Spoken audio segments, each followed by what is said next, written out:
Let us take a sightseeing tour. A day in ennui. I went from town to town around France looking for a place. How can we find everything in our movie in this town? Transform things, but use what's there and never leave.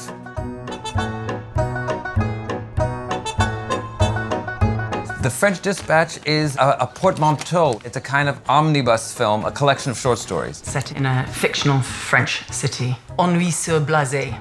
The city is ennui. The city isn't Paris. You know, it's sort of an imagined or amalgamated version of different aspects of old Paris. So you can say it's France, but it's a poetic France. It's created and has elements from the past or from fiction. We're working in Angoulême, which is a beautiful, classic old town. It's quintessentially French, and it's architecturally, it's beautiful. It felt like it could be a period setting quite easily. It had levels. There's something just immediately gripping about a town with staircases and sloped roads and all these things. Ennui rises suddenly on a Monday.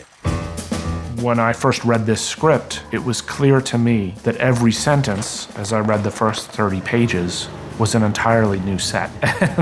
I immediately spoke to him and said, how do we do that? Well, it started with a substantial panic. And a realization that that's exactly what this was, that each shot was really defining a new set. I like how ruthless you are. It's part of your beauty, I think. The kidnapper's lair, and we were building a whole new building, but a whole new building on kind of a mountain in the middle of the city. Ues has kind of a great history of finding alternate studio spaces. The city of Angoulême became our sort of back lot. We took over this factory, and that became a de facto film studio in the center of town. Had a bunch of different factory bays, and we sort of took them over, and they were our different stages. And then we also had all of our workshops there, all of our storage there, and it became a studio. It really became an actual film studio, totally from scratch, without even electricity when we walked in the door. How'd you get out there? All the city of the town was working with Ues.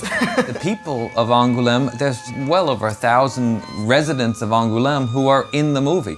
So they became kind of our partners. We have an animated sequence in there, which was all animated in Angoulême with people who live there and study there. This movie is obviously a tribute to France because all the visual references, they're like a real France, but they've been a bit twisted because they went through Wes's brain. It's all from research. Even though it's a kind of confection, it's sort of invented stuff and the fantasy element to it, it is basically all from research. And how do we shape the research into our story? Whatever you're doing, that you want to do it and then try to give it as much authenticity as you can. What is this world? What fast-paced, detailed, symmetrical, wonderland in this guy's head are we all being brought on ship for, to cross seas with him as our captain? It reminded me a little bit of a pop-up magazine turned into film. The look of the film, the photography, the art direction, the attention to detail of the props, the wardrobe, the choreography between the acting and the camera. It's just very unique. It's just very Ues Andерсън. He takes it to another level.